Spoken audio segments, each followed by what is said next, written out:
right. Nice. Thanks so much for everybody for joining us. Like I said, we got some a few more people probably going to be joining us, so we're just going to give them a couple minutes to file in, and then we'll get started. So just bear with us a little bit.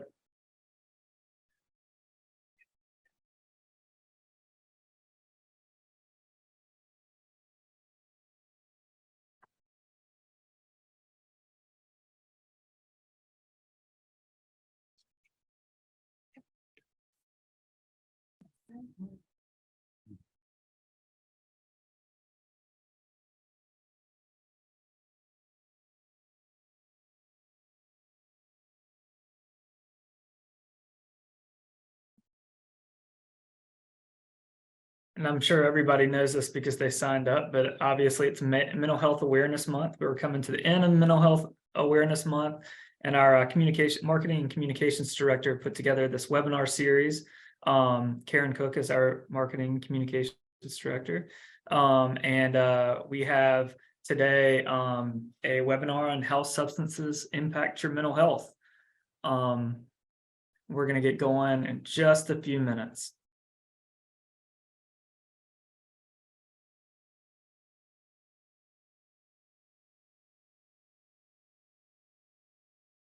Feel free to put in the chat maybe why you wanted to sign up. If there's reason, if it's just to learn more about substance use and mental health, that's great. If there's something that you're specifically hoping to walk away with, that's great. We'd love to hear from you.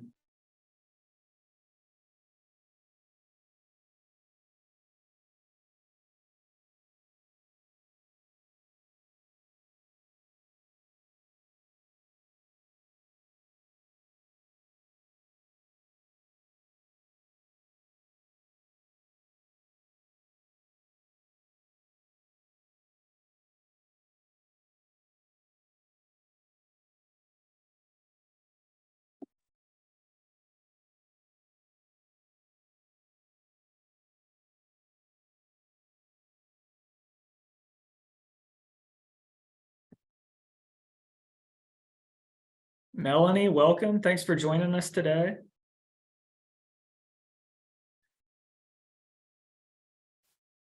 I think we're going to go ahead and get going on this, and people can join us as they come in. Thanks, Diane, for the comment. Diane wants to help her clients better understand the connections between mental health issues and substance use. All right. So today it's May 25th, and you are joining SouthLight Healthcare for a webinar on how substances impact your mental health. In today's session, you're going to learn how substances can affect the body and brain. SouthLight's Chief Medical Officer, Dr. Letitia Hazel, is here to explain how mental health and addiction are diagnosed and treated. And she'll also share some signs that someone may be struggling, and we're going to share some resources and talk about how to help someone. But first, I'm going to hand it over to SouthLight Healthcare's CEO, Adam Hartzell. Adam is going to be moderating, asking the questions to Dr. Hazel today. But first, he's going to give you a little bit of an overview of SouthLight, tell you more about what we do, and then I'm going to let Dr. Hazel and Adam take over from here. So give me a second just to make sure that they are. We're unmuted, I think, Jim. Yeah, you're unmuted. I wanted to spotlight you for everybody. All right. All right. The stage is yours. All right. Well, hello, everybody. We're glad you could make it out on a Thursday. We appreciate your interest. I'm actually going to hand it over to Letitia and let her tell you a little bit about SouthLight. Okay. Well, again, thank you, everybody, for coming. Yeah, I did want to tell you about SouthLight, and I'm fairly new, so I'm still learning all the time, but I'm really happy to be a part of this amazing organization. We are a nonprofit organization specializing in the treatment of clients that have both substance use and mental health disorders. And we do that regardless of their ability to pay. And that's our mission, to take care of people with those issues. Absolutely. Well, we appreciate everyone coming on. Again, I'm Adam Hartzell. I have been at SouthLight for about 4 years. I'm the CEO. And my reason for being engaged in this work is because I really believe in second chances and third chances and fourth chances. I believe that most people people generally just want to live good, healthy, fulfilling lives. And if we can help people on that journey, I really believe in empowering that. So that's my why for being here. Letitia, what's yours? My wise, I'm a family physician by training and been doing that for over 20 years and watching in my practice the effects of substance use and mental health. We see it in family medicine all the time. So it's not something that's foreign, it's something that happens. And so in order to take the best care of patients, we need to address all of those issues. And SouthLight is doing that. So that's why I'm here. Yeah, well, we're glad you're here. So let's go ahead and jump in. All right. Okay. So first thing we want to do is kind of talk, just for those who kind of level set a little bit, the issues and the topics a little bit. Can you maybe, Letitia, help us, what is substance use disorder? When we say that word, what does that mean? And how do you know when like substance use is a problem versus just, somebody's casually, occasionally having a drink or, consuming a substance of some kind? Yeah, that's a great question. So a substance use disorder, it's a treatable chronic disease. So I want you to understand it's a chronic problem. And what happens is that when substance starts to impair the person's ability to engage in their lives the way they want to. So recreational use, like, oh, I'm gonna have a drink, and a person can put it down and they don't drink anymore. But what happens in substance use disorder, that disorder, it starts to change their lives in a way that the patient can no longer control. And they don't like that it's happening, but they are helpless to control or turn the ship around. So in many ways, like the substance is controlling their life rather than them kind of living their life. Yeah. And in fact, one of my favorite counselors said it's that the patient's brain gets hijacked. So they're actually no longer in control of their thinking. Their brain is hijacked when they're under the influence of the substance. Okay, so that's a good distinction between a disorder versus just maybe a casual use. Yeah. Okay, so I think this one is actually one that many people even have a harder time with, which is what is a mental health disorder, right?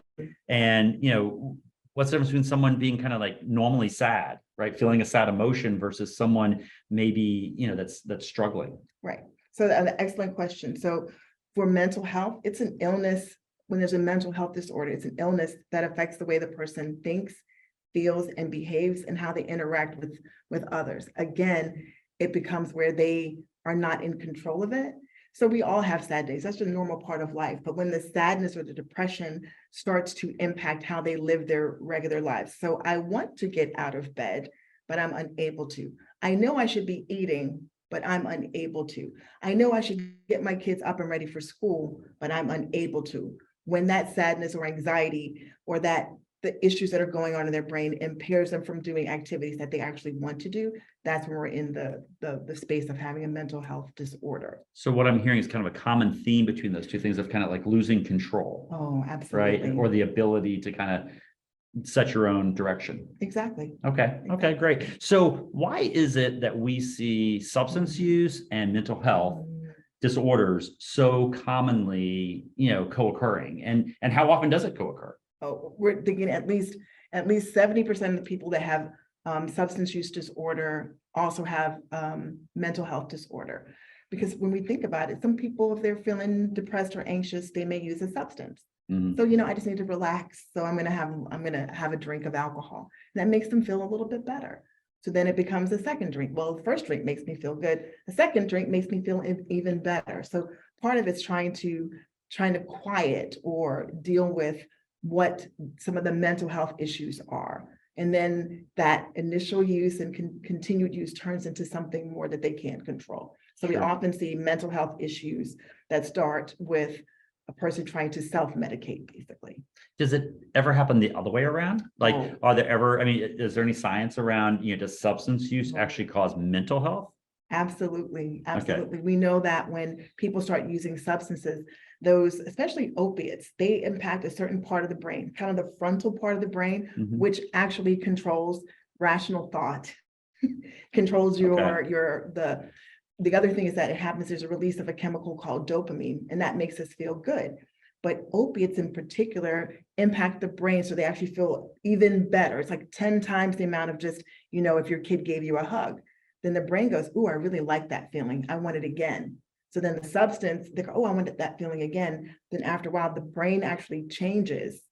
It changes so that it needs more of that good feeling chemical that's in the brain. Right. And then your rational judgment, though that part of your brain, when they show it on the scan, actually shows less activity. Wow. So like the pleasure center goes into hyperdrive, and the drive of kind of the rational thought, it kind of gets smaller. So in order to kind of get that good feeling, you kind of have to do more and more, right? Yep. And that goes from use to tolerance of it, and then dependence on it. Wow. So you're kind of dependent to feel good, you have to have it. Right. And then for some point, the dependence then just becomes, I don't want to be sick. So they no longer get the euphoric feeling because the brain starts to deregulate. Like, hey, this is too many chemicals in here. I'm feeling good. So your brain, your body's always trying to reset. Wow. So then you need more and more to even get a baseline feeling.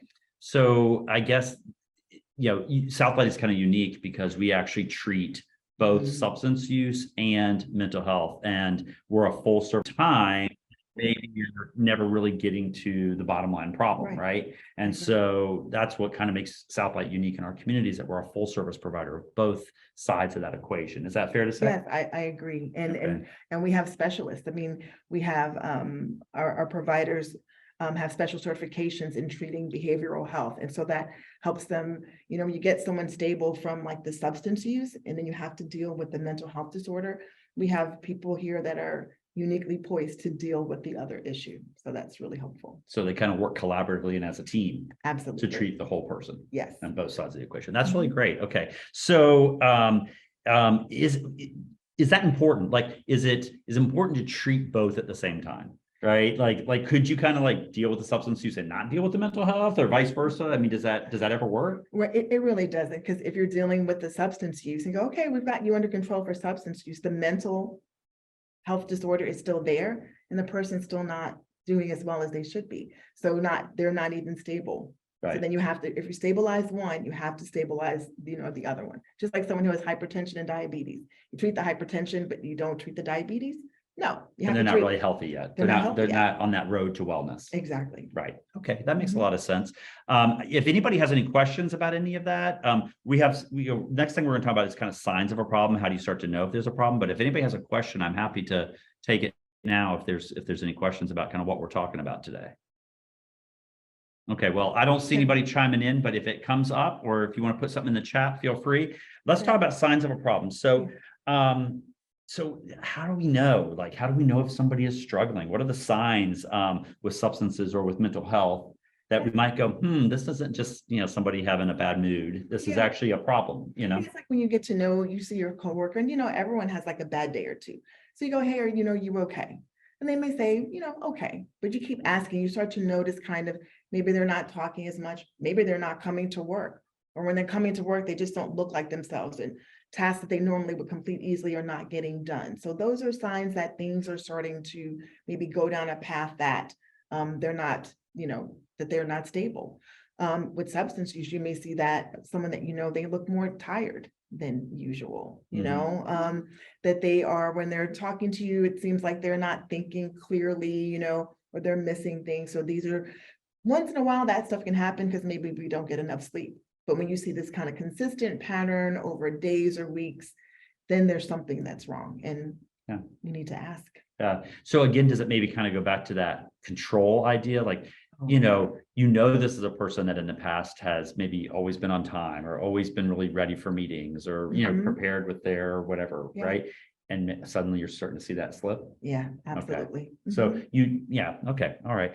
And is there a typical pattern or something like that? Like one usually occurs first, like, first they'll get depressed and then they'll start using substances, or first they'll start using substances and then they'll get depressed, or does it it can be different with different people? It can be different with different people. Okay. And you may notice, that you just notice those signs first, and then sometimes depending on what they're using, you may notice that you may smell alcohol on that person. Okay. Or they may look different to you, or they're making frequent trips to the bathroom, just things that just don't seem right.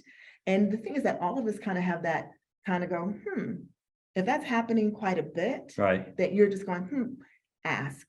you know, Right. and maybe the first time they may not say anything. And sometimes it's simple of saying, how are you doing? I've noticed that you don't quite seem like yourself. Yeah, yeah. So another side of this is maybe kind of the other side of it, like, is it possible that people are just really good at masking it, right? Like sometimes I almost feel like if someone's like overly positive and overly like sometimes it's almost like a compensation, right? Like they can, I mean, which, it's just hard to tell maybe what's going on, but sometimes it's like super happy and super like, does that ever happen? Yeah, depending on the substance too, they can seem really, really, and then sometimes they hyper perform, always on task.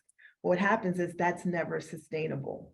Right. It may start as like always on it. I'm doing it because they feel really great because the substance is making them feel really good, but then that is not sustainable. And then you'll start to see the decline. So kind of a real high and then a crash and then and maybe a real low might occur, something like that. Okay. So some of those patterns.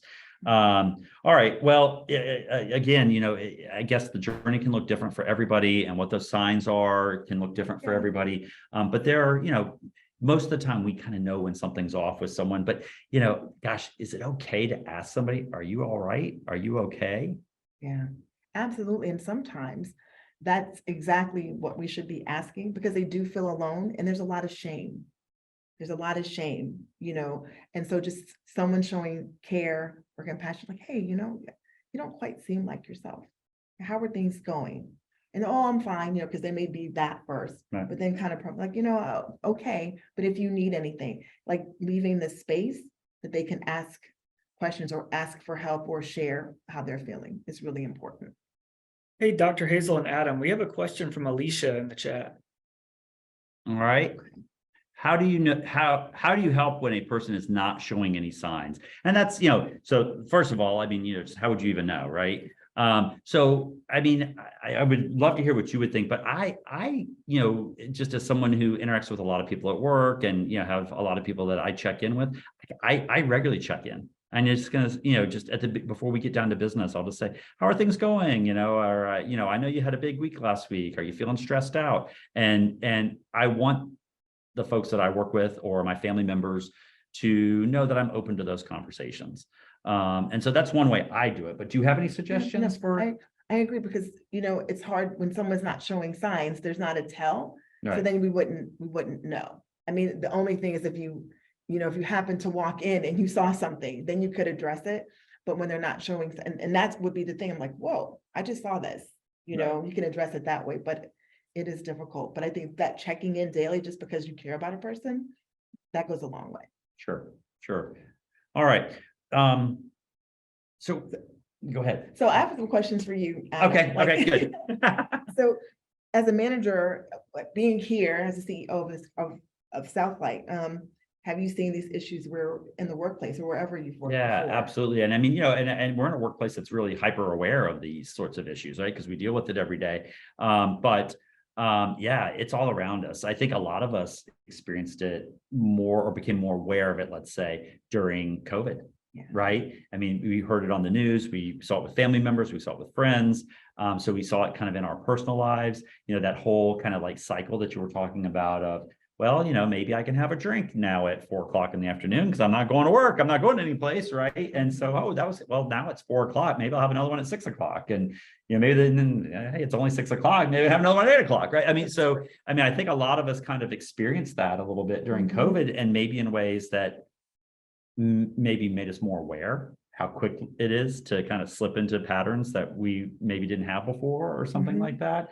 Well, the same thing is going on at the workplace. I mean, we have folks all around us all the time that are having substance use issues, but also just a lot more awareness of mental health, right? Like how anxious we get, the effects of isolation with all this work from home and different types of meetings and patterns and things like that. So for sure, it's definitely happening. Yeah, I agree.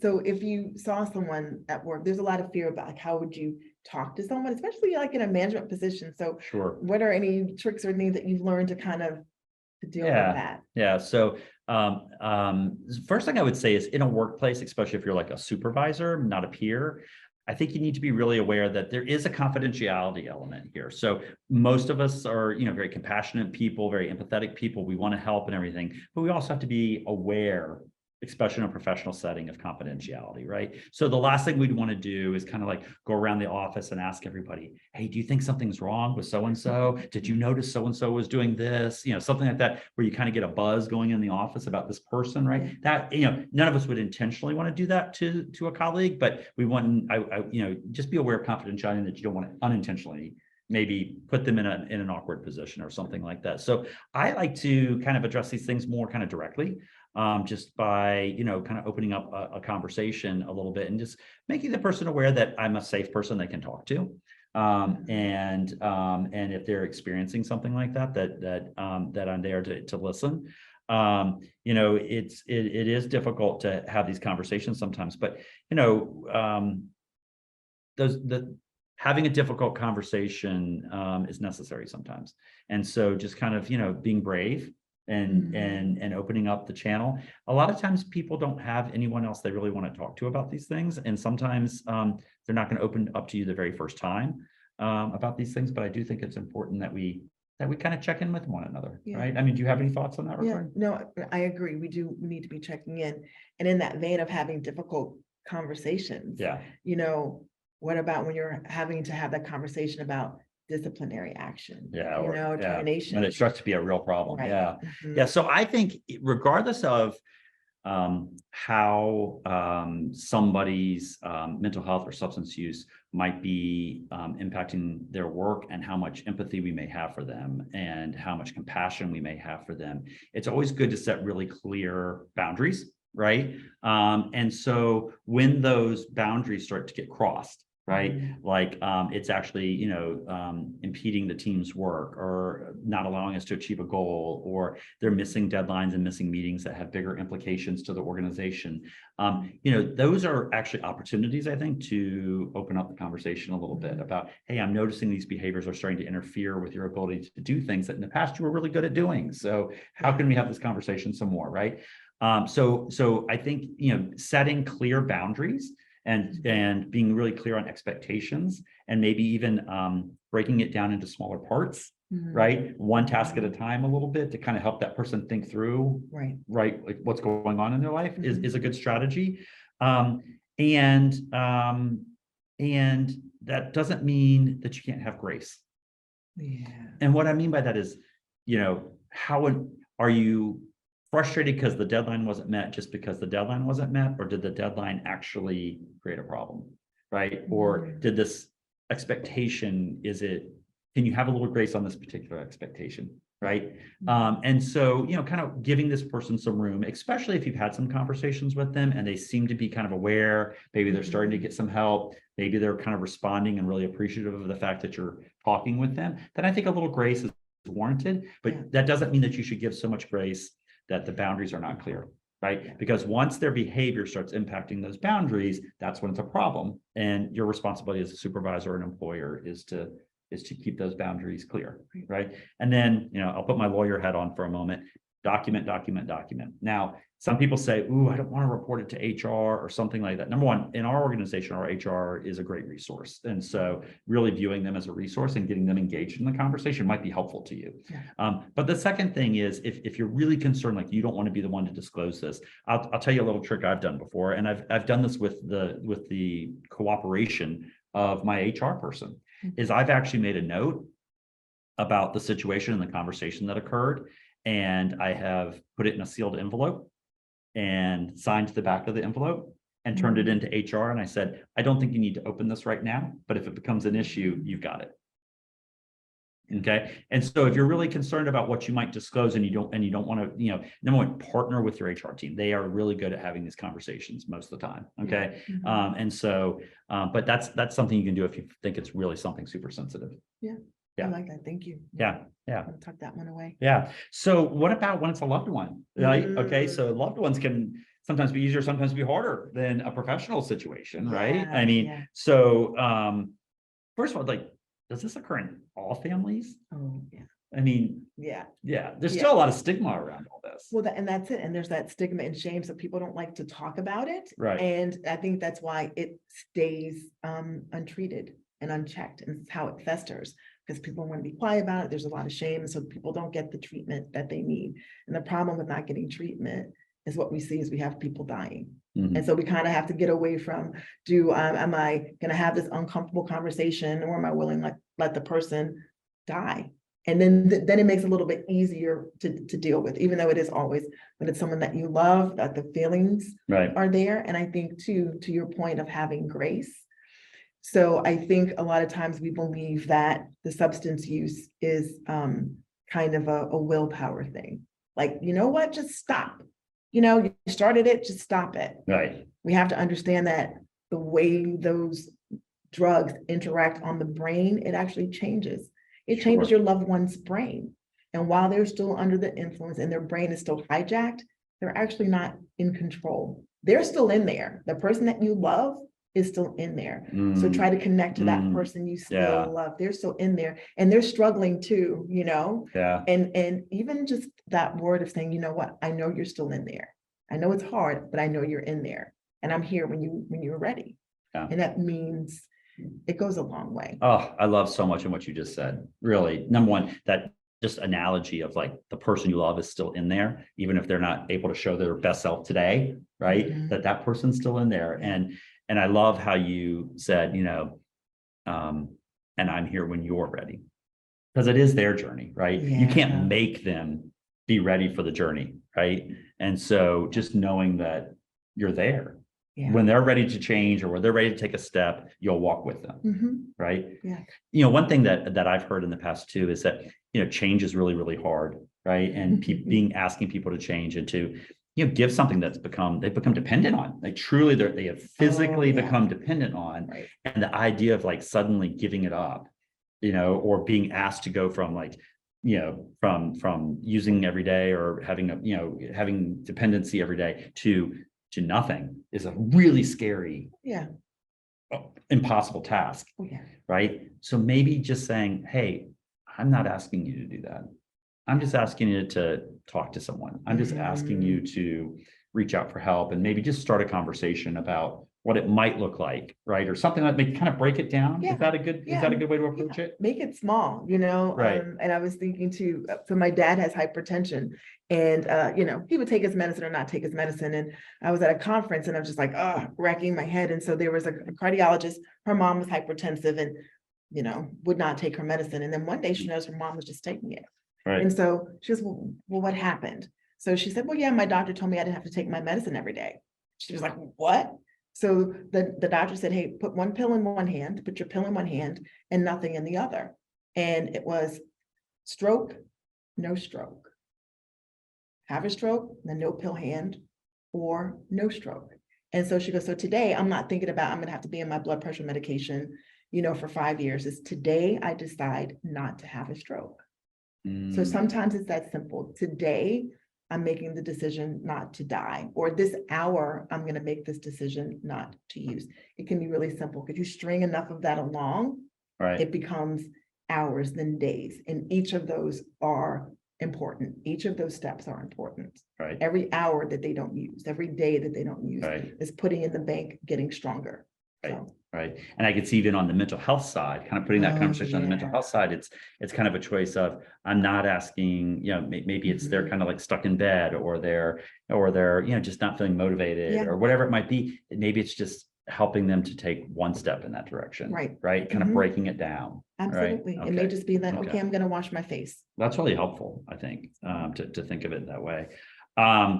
So I've got another little twist on this. Okay. So we've talked a lot about helping other people. What if you're feeling a little unsure, like, wow, notice I've been starting to drink a lot, or I notice I'm doing more substances than I have in the past, or I'm just not feeling good. I'm just not feeling right. I'm just not feeling myself, or I'm, some behaviors that I'm not happy with that I know I'm doing, but I kind of feel out of control, right? I can't stop doing them, right? What do? You talk to someone, you talk to someone that you trust first. Yeah. That's the hardest step because you feel ashamed. I don't really want to admit that you're not in control. I've got to put on this, brave facade. Just going first, it's like acknowledging, what, I just don't feel right. And knowing that it's okay.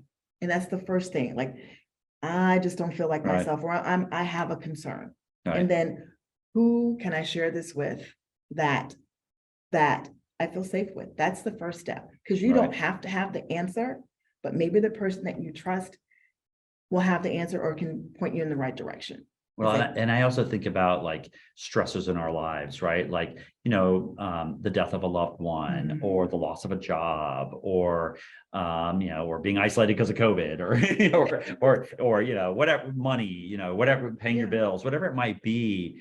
And then how much harder it is to have those little Mhm. conversations with yourself, because now Yeah. you're under stress, Exactly. right? I mean, Mhm. then that really makes it challenging, right? It does, because even stress, there's the hormone that's released when we're stressed. And again, it makes it less easy for us to think rationally, just because we're kind of in this heightened state. So you're just kind of like that fight or flight. Right. And so being able to kind of reset and take a breath. And sometimes it means that other person kind of gets to be your anchor, Right. Right. during that Hold you a time. little bit. Just know you're not in it alone, really. Right. So not everyone has that safe person, or they need a safe person and some Yeah. additional resources, some additional help. Right. Yeah. So I think we have a list of resources that we can talk about that you can put up on the screen if you want, Jim. But we're also going to talk a little bit about, number one, can I be my own resource? Like, can I care for myself? Do I have to let everybody know what's going on with me? So a little bit of both, Yeah, right? it's a little bit of both. I mean, Okay. I think the part that we can do is when you acknowledge like something's not right. Like, I just don't feel like myself, just having that self-awareness, like, and then kind of, well, there is self-care, right? It's like, Right. I'm not sleeping well. Well, maybe I need to, get into bed a little bit earlier, or the things that we do that Sure. nurture ourselves. Yeah. Do I need to get out and take a walk? Do I need to, if music relaxes me, do I need to Right. listen more music? Or do I need like just take a, like, hey, call your best friend and hang out, or just Right. have a conversation? Like, there are ways that we can check in, and the things that we know normally make us feel well or feel better, Yeah. kind of infuse that into our I had a lives. great conversation with a young person, a teenager the other day, who said, I know at night, like I always have trouble sleeping. I've been having a lot of trouble sleeping. So I've decided I'm going to turn off my phone at 11 and I'm going to read instead. For that person, Yeah. that was their way of kind of calming down and settling Mhm. in and things like that. So you can do things to help Yeah. yourself. Obviously, it has to come from inside, Yeah. but there are resources available, and there are people you can talk to, and there are places you can go. So let's talk a little bit about that. First of all, like, what's the difference like between an inpatient kind of Mhm. setting versus an outpatient setting?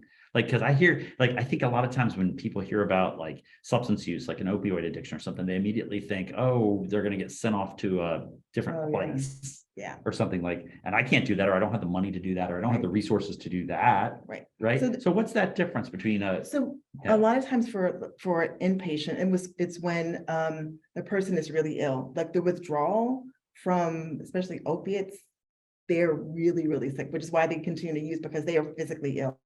And actually, people will say, I mean, withdrawal can kill you.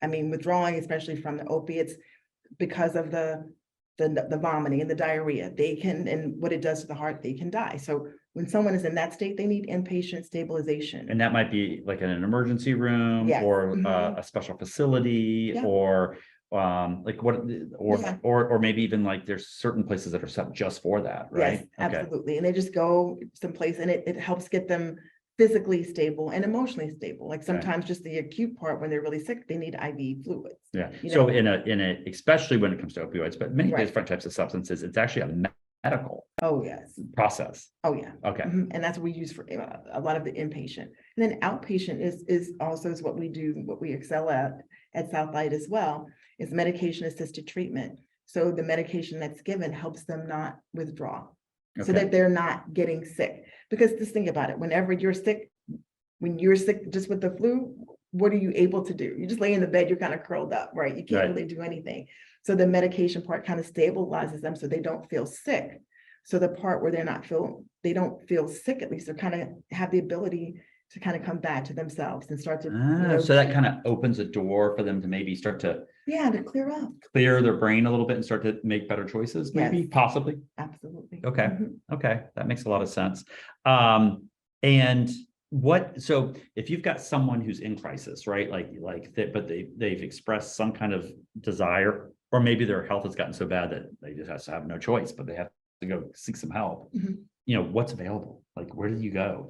I mean, Oh. the emergency room? I mean, what do you do? Yeah, I mean, so the emergency room is a place, and then they will be assessed there as well. You can come to SouthLight too, because we offer the outpatient treatment. We have counselors that will assess the person right then, determine what is going on, Okay. and then try the best combination of medication or and counseling in order for them to start on that path of becoming well. Okay. Okay. Fantastic.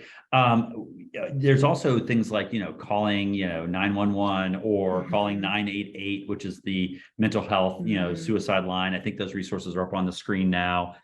So here's some different organizations in our community that are available, that people can call if they're in, Central North Carolina and get help. Yeah. Any thoughts about any of those? Yeah, If you're just looking down the list. Well, I think that's great. And I think too, it's kind of, being specific about what is available. We have the National Suicide and Crisis Lifeline, special crisis line for veterans as well. So, Yeah. So do you have to be the person that's actually experiencing these issues to call, or like, could you call could you call the NAMI line and as a family member or a loved one or a work colleague and ask for help? That's right. You can call, anyone Okay. can call, and you can call for your friend, your loved one, or yourself. Yeah. I've even heard sometimes of people saying to a loved one who they're concerned is struggling is, hey, I know you're not ready to go get help somewhere yet, but how about if I sit with you and we dial this number together and you can just talk to the person and let me dial the phone. Will you just do that one thing for me? Just dial the phone. It'll be completely anonymous. We'll just sit here and you could just talk to the person. Do you think that's a good strategy? I think that's excellent. Yeah. I think that's excellent because the person feels supported because you're there next to them. Right. And then sometimes, or they're just listening to the information. That's a big Sure. step. You can even help kind of ask a few questions to get the conversation going. Yeah, absolutely. Yeah. That's a great way to help someone, is just kind of helping them have that time. Yep. Adam and Dr. Hazel, we have a question in the chat from Nancy Warren. She's asking, some folks are struggling to disengage with people who have been part of their substance use and haven't built a support system of people they trust. How can we help them find the support they need? Yeah, that's an excellent question. That's one of the things we talk about with substance use is people, places, and things. It's resetting and getting, if you're in recovery, trying to get there, you need to be around people that are doing the same thing. So some of the resources are, the 12-step programs, there's NA, Narcotics Anonymous, there's AA, there are counselors here as well. So there's also something called Celebration Recovery.